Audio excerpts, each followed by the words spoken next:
Okay, so we're at the cabinet. So what I'm going to hopefully do is take off the glass. This is going to be a little bit tricky by myself to hold the camera and also to take the glass off, but we'll see how we go. So the first thing we're coming down to, we have a standard coin door. I'll just open that up, same as any other coin door. Sitting inside with a standard coin mech and the usual WPC controls inside that are all worked back. Once again, we have on here an interlock, same as you have on any other machine, basically cuts the power off. Inside you'll find your standard WPC lockdown bar latching lever. So pretty much leave that across to the left. That will lift the glass out, and what I can do now is I can basically lift the glass up and remove it. I'm just going to put the camera down while I do that because it's a little heavy to move by itself, but pretty much it all comes out in one. There are no lights or anything attached to it. The way it is actually lit is from the back. If I just slide it forwards a little bit, hopefully you can see under there is a strip of LEDs that basically let it transmit light through the actual glass. So bear with me while I take the glass off, guys. Okay, so we can lift the Playfield up. Now the way it's designed is to actually not sit against the top of the back box. Main reason is, first of all, we didn't want to put any weight against that, but secondly also it stops it marking the paint. So lifting the cabinet up, if I can zoom out a bit. Okay, so lifting the table up, same as on any other WPC game, we've slid it all the way forwards, is to lift it up and rest it against the stops.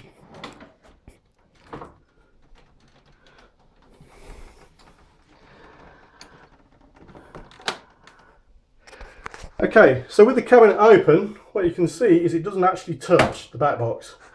We instead have down here some little locking tabs. I'll just move that out of the way. You see that what's happening is it's coming back and it's resting against those, and that's going to hold it in place. Okay, moving down below the power rail, what you can see is a little relay. This is a beefcake relay. What this is doing is this runs on 5 volts. So what we have is we have power going to the PC all the time, and then we use a USB from there. We use the 5 volts to basically fire up the rest of the machine. This means that everything turns itself off when you basically power down the PC. So everything in here at the moment is safe to work on. Moving down to the bottom here, you can see we have a little voltage key. So what we can do is we can jumper this for running at 120, 110 volts, 220, whatever we need to do. So the eventual intention is that we'll be taking this across probably to the States, probably to Europe, to all the shows, and we can basically jumper the power to whatever we need as per what the country is running on. So that's what's in the back. What I'll do now is I'll just lift up the Playfield again, and this will allow us to look through the front.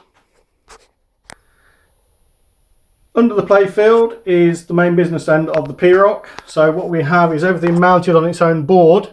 This is actually attached over here using some connectors. So what we can do is we can disconnect the board and just take it straight out.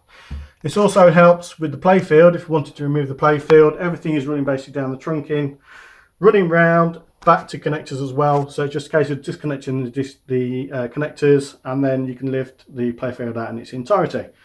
So move back up to the top. What we are using is, rather than the P-Rock, is the P3 Rock system.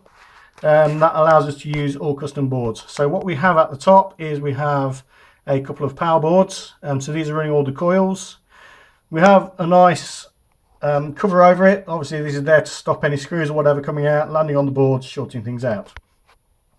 So moving down then, we have pretty much what looks the same, but in fact what these are is the lamp drivers. You'll notice the wiring. It's all very nicely done by a good friend of mine called Dave Langley, who is an absolute perfectionist, and I think you'll agree that the wiring is second to none. So basically what we have is we're coming down from there. We have our speaker. We have a little 6-inch sub in there, a proper knocker, yeah, because everybody enjoys the proper sounds. Coming down we have our plumb bob tilt. Once again, these are all standard WPC parts. Moving on down past our RGB controller and a couple of vents that allows us to convect the air through. Coming back down to a proper power button that's over here. Eventually we'll get a cover over that as well. It is low voltage anyway, because what it's doing is it's just duplicating the switch that's on the Intel NUC. And then coming down to the front is, at the moment, is full of all kinds of gubbins, but this would be where your standard WPC coin box fits. And although the cabinet is cut away, a standard coin box will actually fit in there. Okay, moving back up, we're now going to look under the playfield. First thing, once again, you'll notice Dave has done an absolutely amazing job of wiring this up. The wiring is enormous. There's at least 300-400 meters worth of wiring on here. Okay, starting at the top, you'll notice once again standard WPC with standard opto boards. The opto boards we actually had to reverse to make them work with the P-Rock. A magnet under there, we haven't actually connected that up yet, so we left it undone. Standard WPC flippers. Moving down, we come to our first bit of custom. We have a custom egg box here. Vacuum, well, this wasn't vacuum form, this was 3D printed. Standard Williams, you can see that, standard Williams slingshots. Everything we have in here is LED'd. It's all designed for LEDs, so there is no ghost or anything like that. Actually using stern switches rather than WPC, just that we like the rollover on the top better, which is why we're using those. So moving down, once again, we have our drop target mech. Once again, standard 3-drop mech from Williams. What we did have to do though is to throw away the opto boards and create our own. Once again, Dave did all of these. The reason being is that they actually won't work with the P-Rock. Okay, moving down to our mech in the middle. This is a first custom mech that we've actually made. This is our ramp lifter. So this is lifting the ramp in the middle. You see what it's doing is the up and down position is there on some micro switches. Moving down to there, we have the actual mechanism there that will actually lift it as we're going. Looking inside, you'll see that we actually have some lamps, but they're actually on LED strips. The reason being was there was just absolutely no room to actually put anything in. Running down, 24-volt motor and a bit of a guard that's running through it. Over to the right side of that is our other set of 3-bank drop targets. Once again, WPC or System 11, I think these were. And once again, same custom board.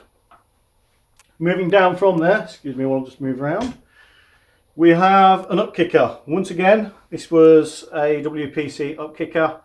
It's all got a little bit tight around here, so it got a little bit difficult to fit it all in.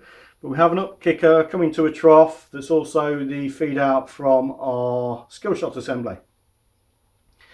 So moving down from there, you can probably just see the tail end of our scoop that's running back into also to our subway that's running all the way around.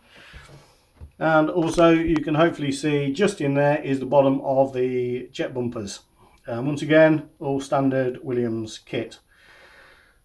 We decided for space and wiring that we would put all the switchboards actually onto the machine. So what we have here is we have a piggyback switchboard. Over on the other side is another switchboard, and these all runs back. So these are actually sat in a few specific locations that hopefully allow us to reduce the amount of wiring that was needed. So we have a couple here and a couple down here as well. So then we come to our next custom mech, which is this one here. I did actually put a photo on pin side of this, but what this is doing is it's using as a lifter. So this is lifting the ball up instead of using a vertical up kicker. Once again, we have a micro switch here that tells us when we're in the up position. The down position is actually handled by a couple of optos that you probably can't see through all the jungle of wiring that's just there.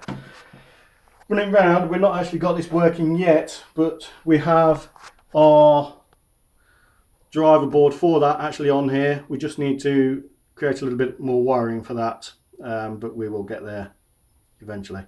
It's a nice board. What it actually allows us to do is to, as well as having on here some LEDs that tell us what's happening, we can also test it straight off the board, so we don't actually have to wire it in. We're still working on that. We're not quite there with it yet. So coming down to the bottom, once again, another couple of boards. We also have another 3D printed box down here with some flashes on. These will actually project the word millions onto the upper playfield, but we'll get to that when we look at the top. Okay, a fairly quick look over the top. Obviously this is without the machine running. So starting at the bottom, we have a custom apron. This was designed and made by myself. Extremely difficult to actually fold it correctly. What you probably can't see is in there it actually has some optos that actually run the magnet.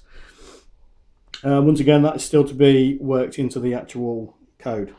So we have a magnet at the bottom. What this will do is this will save the ball. Pretty much at the time we thought it was a unique feature. Now we realise that GoldenEye does the same, so never mind, we nearly got there. WPC flippers, as you can see, all custom in lanes and custom habit rails, and also custom ends to them. We have an actuator for the gate. So what this will do is this will actually allow us to let the ball come back through the out kicker that's just here, back into the in lane, so that we can take another shot at our skill shot assembly.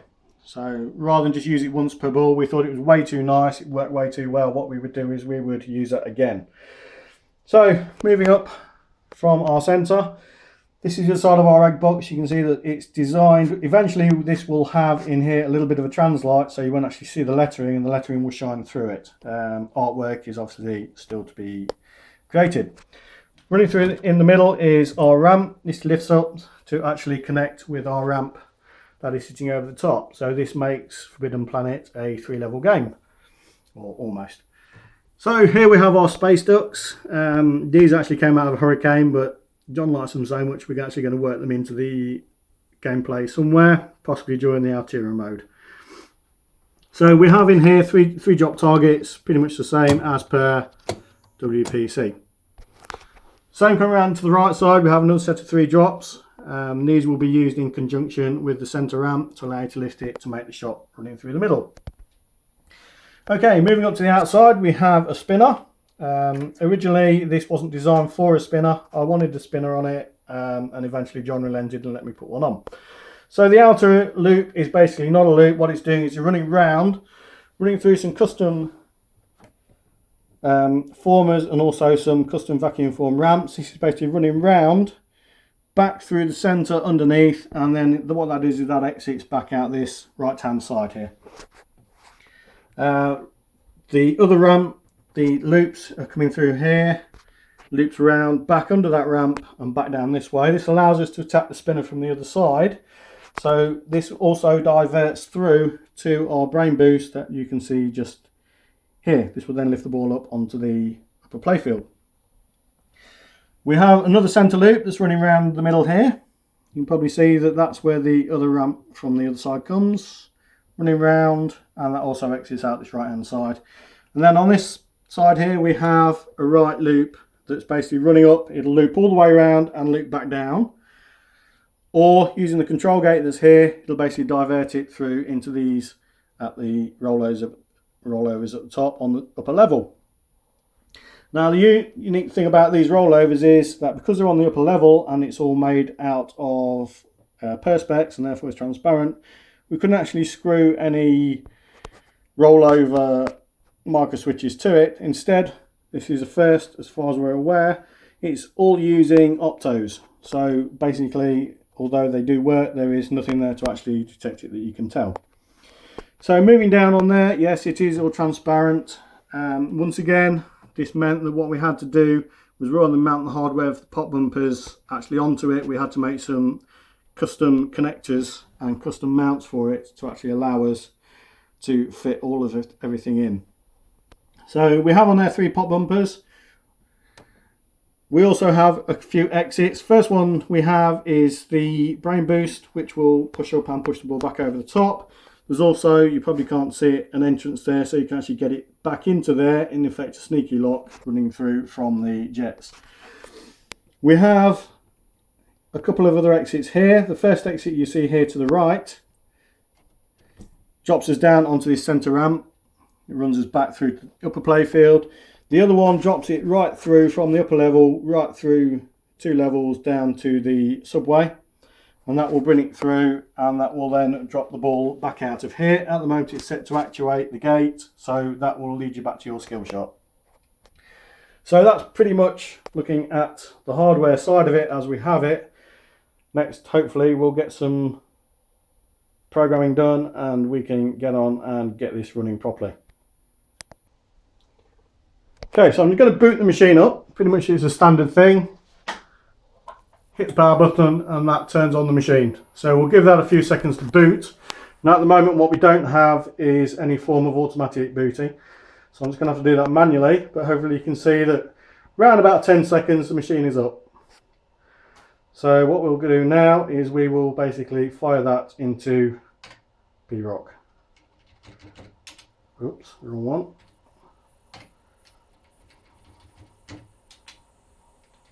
So the first thing that's going to happen, it's going to do a little bit of housekeeping. What it's going to do, it's going to check the ramp out, and it's also just going to do a ball count by putting the ball back into there. So pretty much we're now in a game up state. At the moment you'll see there is nothing on the screen particularly. We still need to program all of this in. We'll do that when we move into the mission pinball framework. So at the top you can see we have our Forbidden Planet. We've set this to basically strobing into colours. We can set this to be solid colours, we can set this to strobe or run around all the colours as we've got it. So everything, as we've said, is LED'd. So all of the ramp and everything, you see now with the ramp up, this allows us to make our shot straight through the middle, straight up to the ramp at the back. So pretty much, as part of a little bit of gameplay you've probably already seen, this is now as far as we've got. So if we start a game up, hopefully the ramp will drop. You can see pretty much flippers and everything work. We can also, here's our ball, go for our skill shot that is up here. So pretty much putting that into there, we'll fire that back out, back down, whilst our ball saves come on. So this is then allowing us to flip our game, and that's pretty much as far as we've got at the moment.